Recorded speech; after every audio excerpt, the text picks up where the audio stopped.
Pendant 72 heures, les forces de sécurité et de défense gambiennes et sénégalaises ont écumé le nord-est de la région de Kolda jusqu'à Bassé en terre gambienne. Une initiative qui entre dans le cadre de la sécurisation des frontières entre les deux États. Les deux sections ont évolué ensemble pour apporter ensemble une réponse à la sécurité des deux pays. Donc cette patrouille, comme je le rappelle, avait pour objectif principal de rassurer les populations et de leur donner un signal fort de deux forces sœurs qui peuvent travailler en commun pour leur apporter la sécurité. Bien que les deux pays soient jusque-là relativement épargnés par l'hydre terroriste, contrairement à certains pays de la sous-région, les deux États ne comptent pas baisser la garde, d'où la nécessité de conjuguer les efforts pour garantir la sécurité des personnes et des biens. What happened today is a demonstration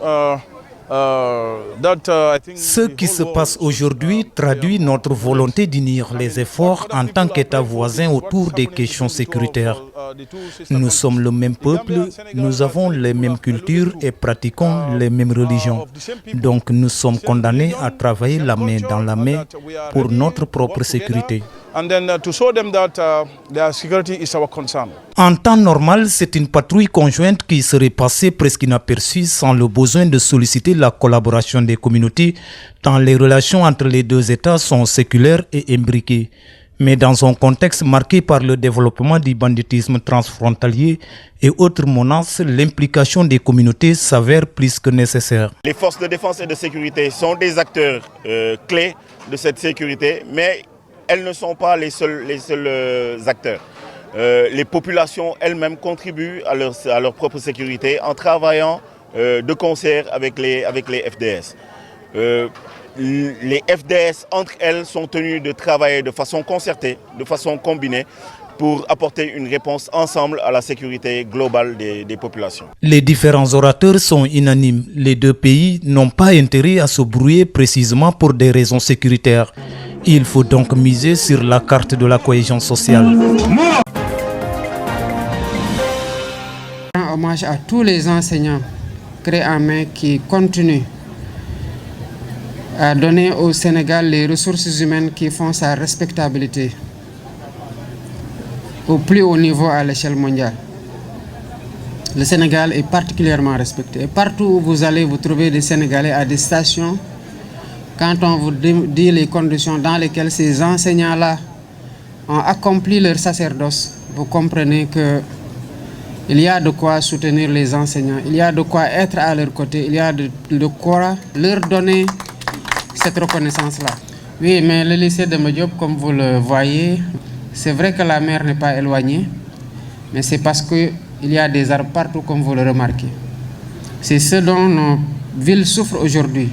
Mais il est important que les Sénégalais comprennent que c'est à nous de reverdir le Sénégal et nous devons nous y atteler. Et c'est à nous de rendre cet environnement-là propre, particulièrement l'environnement de l'école. Et surtout le faire en communauté pour que ce soit un réflexe social de condamner ceux qui salissent par une réprobation pédagogique et de les inviter à le faire moins et d'encourager ceux qui rendent propre, qui nettoient, et de les encourager aussi pour les donner un exemple à d'autres à continuer à faire ce geste qui est extrêmement important. À l'occasion de la journée de nettoyage dédiée aux établissements scolaires, les autorités locales et administratives de l'arrondissement de Tandou se sont réunies au CEM de Mangangoulak pour désherber l'école. Le sous-préfet a salué la mobilisation de la communauté et a encouragé les enseignants à reprendre les cours dès lundi afin de respecter le quantum horaire. Moi qui vous parle, qui a fait les classes comme enseignant, il nous arrivait d'attendre jusqu'au début du mois de novembre pour démarrer. En quantum horaire, c'est beaucoup. Les élèves ne terminent pas le programme. Naturellement, ils sont destinés aux échecs. Ou bien passer sans niveau. C'est aussi possible. Par ailleurs, le maire de Mangangoulak, également directeur national de l'Agence sénégalaise de la reforestation et de la Grande Muraille Verte, a profité de l'occasion pour exhorter les élèves à éviter les distractions et à se concentrer sur leurs études tout au long de l'année scolaire. Il est souvent noté dans nos villages des manifestations, des danses où on interdit aux élèves d'y aller. Mais à mon avis, ce n'est pas ça la solution.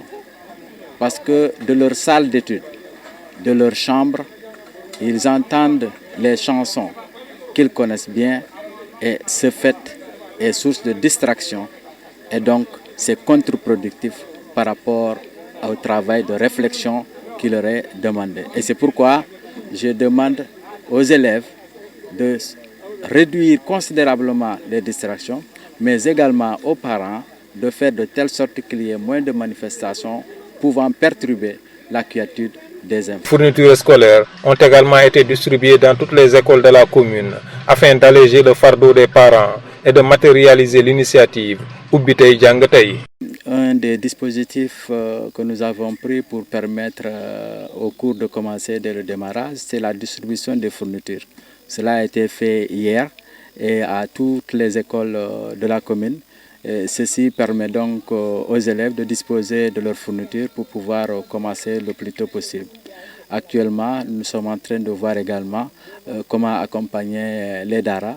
Les autorités ont en outre appelé la communauté à maintenir la propreté des établissements scolaires en organisant des journées de nettoyage périodiques tout au long de l'année afin de garantir aux élèves un cadre d'études optimal. Nous avons commencé depuis le 2, je pense que le rectorat également a commencé le désherbage depuis 2 jours et aujourd'hui nous sommes venus pour renforcer, pour encore une fois réitérer notre engagement à embellir notre espace universitaire. Tout est fin prêt pour accueillir les étudiants dans de très bonnes conditions. Pour les pavillons, nous avons désinfecté tous les pavillons. Nous avons nettoyé tous les pavillons. Nous avons saupoudré l'environnement de l'université. Comme j'ai dit tout à l'heure, je remercie le commandant Touré de la sous-brigade de Rufisque qui nous a accompagnés depuis mercredi passé le 2 octobre. Donc tout est fin prêt à 90%. Nous avons également embelli nos espaces, nos espaces publics, les espaces verts. Je parle sous le contrôle du directeur du département de l'environnement. Donc tout est fin prêt pour bien accueillir les étudiants. Et je rappelle que les étudiants doivent revenir à partir de demain au sein du campus. Le restaurant est fin prêt, le campus social est fin prêt, dont les pavillons sont faits prêts. Le service médical également est à pied d'œuvre. Donc à 90%, je pense que nous sommes prêts à accueillir les étudiants.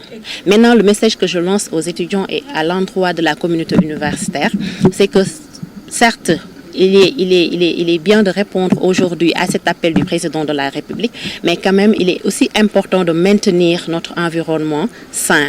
Comment maintenir notre environnement sain? J'en appelle à la responsabilité de tout un chacun, la responsabilité des étudiants, mais la responsabilité également du personnel et de l'université, de l'UAM en général. Birame Souleye Diop dit avoir agi en toute légalité, rien d'abusif, d'après le ministre de l'Énergie, du Pétrole et des Mines. Nous sommes arrivés, on a fait l'audit, on s'est rendu compte que le fonds utilisé pour faire les salaires n'avait pas cette vocation, c'est un détournement d'objectifs. J'ai saisi l'agent judiciaire de l'État et nous ferons les poursuites nécessaires pour ça, parce qu'on met l'État dans une situation d'insécurité. Quand nous les avons saisis, ils nous ont rappelé que le ministre n'avait pas cette habilitation-là. Donc, fondamentalement, c'est 44 contrats qui ont été rejetés par l'inspection du travail. Mieux, toute cette affaire sera tirée au clair afin de situer les responsabilités. On a entendu les notes du Sénégal qu'on a révisées avec le modisme. Mais c'est tout à fait normal. On ne peut pas nous-mêmes nous asseoir sur un mensonge pour continuer pendant 5 ans à mentir au peuple.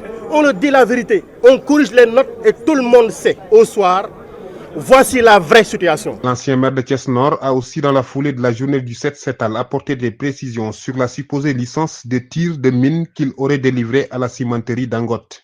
Et dans cette carrière-là, ils ont des machines pour faire les prélèvements de la mine. Toutes leurs machines sont en panne.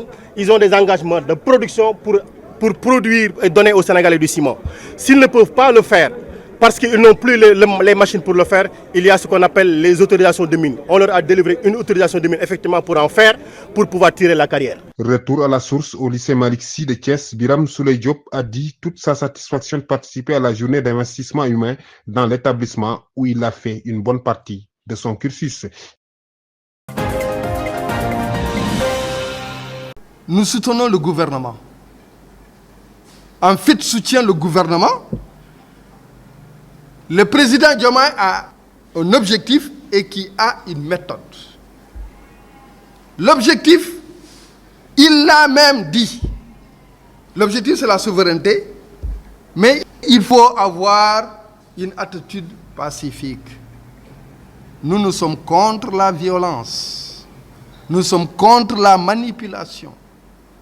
Nous sommes contre l'utilisation de la force. Nous croyons à la force des arguments. Parce que nous mettons l'accent sur la connaissance pour nous défendre. Parce que celui qui connaît n'a pas besoin d'être violent. Celui qui a des arguments n'a pas besoin d'être violent. Nous sommes partisans de ce que le président Diomaye a annoncé. Réconcilier les Sénégalais dans la paix et l'inclusivité. Le travail nous interpelle énormément, puisque au Sénégal, je vous l'ai dit, sur la population de 18 millions, des gens qui sont en âge de travail, il y a plus de 5 millions qui ne font rien.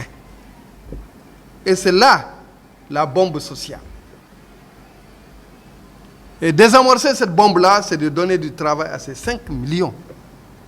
Et les voies pour le faire existent. Elles étalent leurs produits à proximité des eaux du fleuve pour attirer le regard des passagers passants. Ces vendeuses, dont l'emplacement est envahi par des eaux, ont trouvé refuge à Djorbivol. Le commerce de Kadia Dembadja est au ralenti.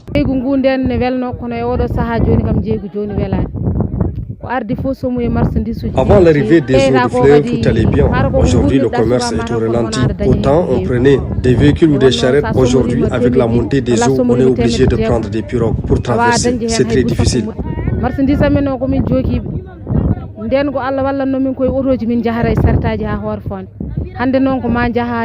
Mariam Dia a dû quitter l'arrêt de Dandemayou à Orefondé pour ne pas perdre sa clientèle. Elle interpelle les autorités sur les financements des petites et moyennes entreprises. Nous voulons que les nouvelles autorités mettent à notre disposition des financements. Elles doivent également répondre aux exigences de la population. La réfection du pont de Orefondé fait partie de l'une de nos principales doléances. De doléances en revendication, ces femmes ne cachent plus leur colère. Elles réclament la réfection du pont de Orefondé pour faciliter la mobilité des personnes et des biens dans une zone coupée du reste de la région par des eaux.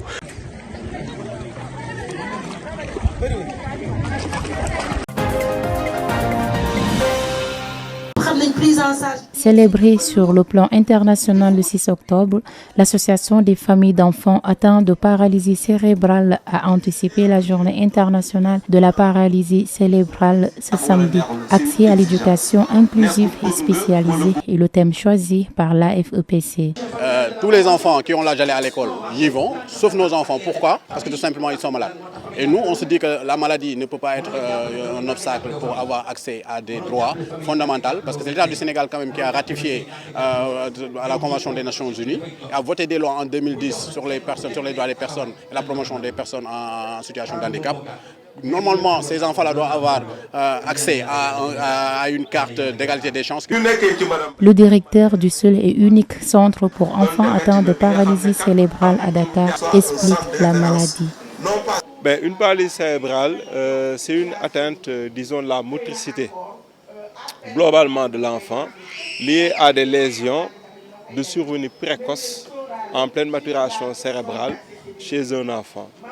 Donc, pour être plus précis, il s'agit plus d'une complexification, disons, de la motricité que d'une perturbation de la commande volontaire. Une maladie qui pèse lourd mentalement sur les parents. Ndiob Ndiaye revient sur leurs difficultés et appelle à l'État au secours. On souffre vraiment avec nos enfants. C'est difficile à gérer au niveau des foyers, au niveau des familles et même au niveau de notre entourage. Donc l'État doit nous accompagner avec beaucoup d'écoles à travers le Sénégal pour que nos enfants puissent apprendre. L'Association des familles d'enfants atteints de paralysie cérébrale lance un plaidoyer à l'État du Sénégal. Pour ses membres, ces enfants doivent avoir la chance d'une éducation inclusive et spécialisée. Pour mettre à profit les vacances scolaires et initier les enfants aux bonnes pratiques dans le cadre de la protection de l'environnement, Bargny Diaspora a réuni 160 élèves de la commune pour un camp de vacances verts. Chaque année, récompenser les meilleurs élèves de la commune de Bargny.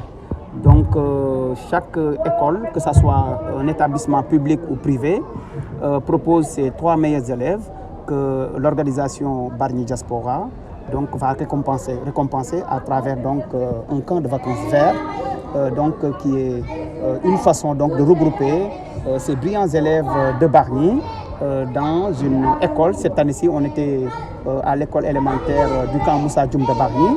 Et donc, à travers des activités ludiques, des activités aussi pédagogiques, des activités manuelles, des activités surtout qui favorisent donc, l'initiation des enfants à la protection de l'environnement. Des activités aussi citoyennes seront donc, développées à travers différents modules. Parrain de la 4e édition du camp de vacances vert, le maire de la commune a salué l'engagement de Bargny Diaspora en faveur des populations. Et je pense que c'est ce que Bargny attend de tous ses fils qui sont d'ici ou de la diaspora. Donc, si vous voyez que j'apprécie beaucoup leurs actions, c'est parce que nous avons les mêmes préoccupations, mais nous avons aussi les mêmes objectifs. Ce camp de vacances verts a permis aux enfants de prendre conscience des problématiques environnementales à Bargny, une commune fortement touchée par l'installation d'usines polluantes et de l'érosion côtière